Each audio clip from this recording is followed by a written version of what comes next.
Hey, what's going on, everybody? I'm Scavenger. Welcome to today's video. I am picking up where I left off in Fog of War. It's been a little bit since I put out a video for Fog of War, but now I've been sitting on some of these recordings for a while, and I just haven't edited them and put them out to you all. But I'm going to do that now for this episode, anyway. Yeah, we're picking up where we left off, so let's go ahead and jump into today's episode. So here we are. We had just actually finished hanging out with Lydia. We helped her go pick up a car, had an evening with her, and now I believe we're heading back here. So let's see what's in store. All right, I guess I'm heading back home, maybe stopping by this gas station before. You know, we drove an hour out of town, so probably do need to fill up. Who's this?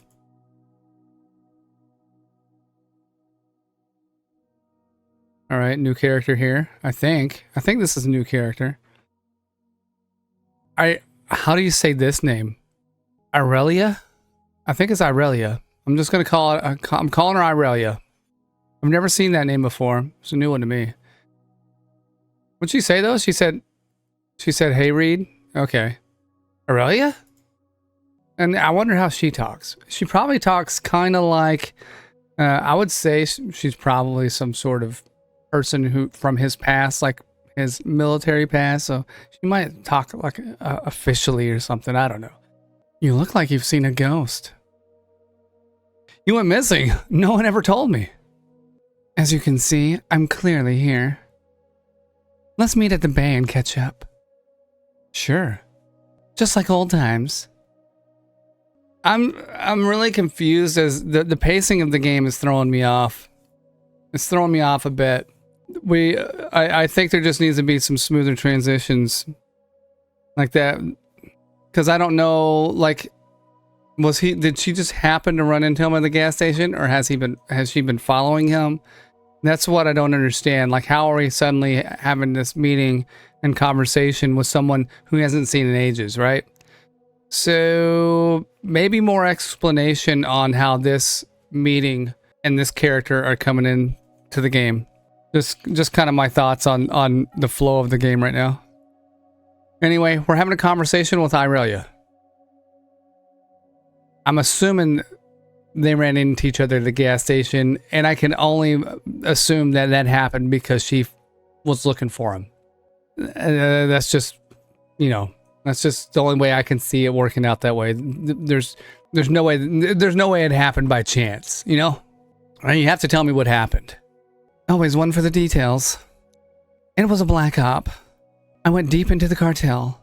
Okay, all right. So was she DEA? That was incredibly dangerous. One sniff of any suspicion and you would have been killed. The job carries risks, Reed. We both know that. I'm taking a great risk even telling you about this. I faked my own death to be with the real cartel leader. Or so he thought. We created some false flags, once to make my deflection seem legitimate. They thought they'd reverse the tables. The Don had the American spy as his lover, feeding him the ways to beat the Americans. He played right into our trap. Don DeLeon's arrest. You would be the one to wrap a cartel drug lord around your finger. Fuck me. Incredible. Slowly manipulated him into thinking he was one step ahead of us. Eventually he got careless and we nabbed him. Holy shit. I can't even imagine. So why did you leave the service? Not to mention, didn't even go the contractor route. How do you know I didn't? Reed, honey, please. I work in intelligence. I'd be lying if I said I wasn't curious about where you were and what you were doing. Yeah, fair enough. I made a choice. I could feel myself becoming bloodthirsty. I felt like I was losing control. I was enjoying killing. A little too much. We both know war is barbaric, but that's not who I want to become entirely. I started second-guessing myself on the battlefield. That's how you get yourself or others killed. It was time to move on. Medical school was where I saw myself finding purpose. I understand. You ever think about leaving intelligence? Intelligence is who I am. There's no other path for me. Well, there's always another path. Not for me. It's getting late. How about you come back to my hotel, for old time's sake? Irelia was the first woman I was with after Kristen. We met during an operation. Sparks flew. I could never get a real read on her. I always felt like there was more to us than a fling, but it's hard to trust a spy. But it never hurts to be close to one either. I could indulge her, or I could stop her. I wouldn't say stop her as the word you would, or, you know, just like deny her request, but stop her. She's not doing anything. She just asked. I really don't think going with her is going to help the story along at all. I don't think it'd help either way. So, we'll just like, nah, don't really feel like it. She is a spy. You never know. Irelia, I can't. Someone else? There was a reason we ended us. You're no longer serving. It was more than that. Well, it was nice catching up. Don't be a stranger. Hey, Irelia. I'm glad you're okay. And this is like blank stare, this glazed over look makes it look like maybe she's not okay, or it could just be the way that it was rendered. Who knows? Anyway, she's gonna go back to doing whatever she's doing. I made the right choice. Okay, you probably did. All right, we're back in the carbon fiber classroom town. So, what do you think might be something a medical doctor should learn that is not in a textbook? Don't all volunteer at once.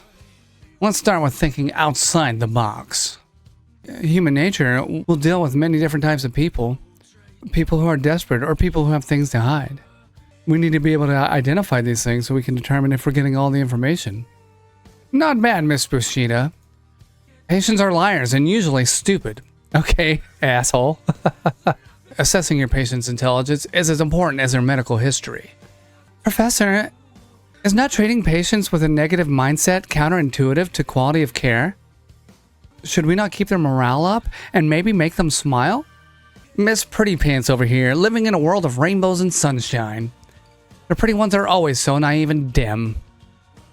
It's time to wake up, because you'll bore me and put me to sleep. Well, that's kind of rude. This guy is kind of an ass. Our business is treating patients, not making people smile. If that's what you want to do, go work at McDonald's or do stand-up. Professor, if I could interject. Very well, Richards. Morale is important. Whether it's in the workplace or the battlefield, the higher the morale, the better everyone performs. Very interesting, Richards. Your point has some validity. Remember, book smarts don't get you far in the hospital setting. Your ability to think outside the box, act under pressure, and adapt to your environment is paramount. What's so funny? Nothing really. It's just similar to some of the training I received in the military. To hear it again is just a little ironic to me.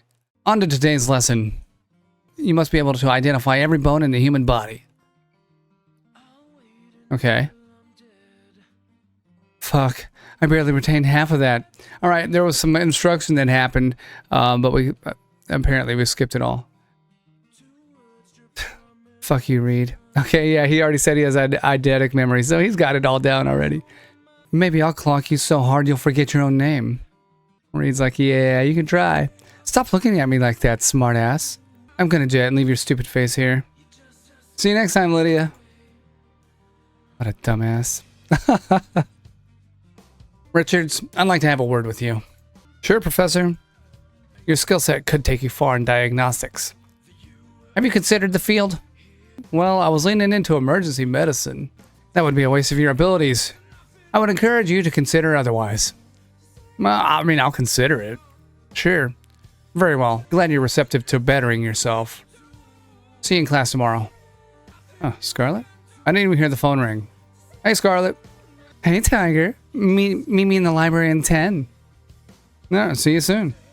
Maybe I shouldn't let her make demands like that. Still no word from Vincent. Where the hell is he? I don't know. I don't know what's going on. Alright, here's Scarlet. You read quick. This is actually quite interesting. You're the first and only person to say that about anatomy. I learned about some of this in the military, except medics are about stabilizing until they can receive higher treatment. There were times I feel like lives could have been saved if we had better trained medics. Even though in my unit we had the best of the best, I feel like we could have pushed our skills further. There is very interesting medtech in development. It could change the game significantly. Who knows how far away it is? Are you going into research? No, I prefer to put training into practice. I like being on the front lines. To be frank, I might be hooked on adrenaline rushes, though it would differ from combat. Even with your life on the line, firefights were fun. Maybe you had to make them fun in your head to keep yourself grounded. There are so many layers to you, Tiger. Would it get your adrenaline going if I asked you to take me right here? Subtlety's not for you, is it? Life's too short to be subtle. Oh, biting her lip? How am I supposed to focus here? Use your discipline, soldier. So what are you planning to specialize in? I want to be a general practitioner. I've always dreamed about having my own little practice. Walk in the morning, make a coffee, take a moment to enjoy the fact that it's mine. Maybe not even here. Somewhere quiet and quaint. Go out there and make a difference. Everyone I've met here wants to be a positive force in the world. Still waiting to meet one of those people who are just looking to exploit medicine for profit. They are definitely out there. My uncle's one of them. Made an obscene fortune when he made insulin market jump 242%. Your uncle is Pharma Broski? Sadly, yes. Even though he paid for my tuition, I still hold resentment towards his greed. Well, at least you get to use his money to make it go towards something good. Do the opposite of what he does in your practice. You know, I've never thought about it like that. Thanks for the study session, Tiger. Maybe next time we can make it more hands-on anatomy. Definitely no subtlety. All right, everybody, that's going to be it for today's episode. I hope you enjoyed. There were a couple issues I had with this episode and some things that I've noticed in the game that kind of bugged me a little bit, but I'm not going to be like too super critical. One thing I'll just point out for myself, and I don't know, you guys can tell me how you feel about it if you want to, is I'm not a big fan of the fact that the main character is constantly referring to his military career. It just takes me out of the moment, for me personally. Every situation he refers back to his military career, and I don't know. I was just like, okay, we got it, guy. You were in the military. Nobody cares. That's just my take on it. Anyway, otherwise, yeah, not a lot of issues. I'm not going to harp on it a whole lot. Smooth transition, something I brought up before, and then just his military career. But otherwise, I still think that this story so far is interesting, and I want to see where it goes. So we'll continue playing it. Anyway, yeah, if you guys liked it, like I said, smack the like button. Subscribe to the channel if you haven't done so already. I know I've repeated it myself, but that's going to be it for me. Thank you so much. You guys take it easy. Have a good one. Bye-bye.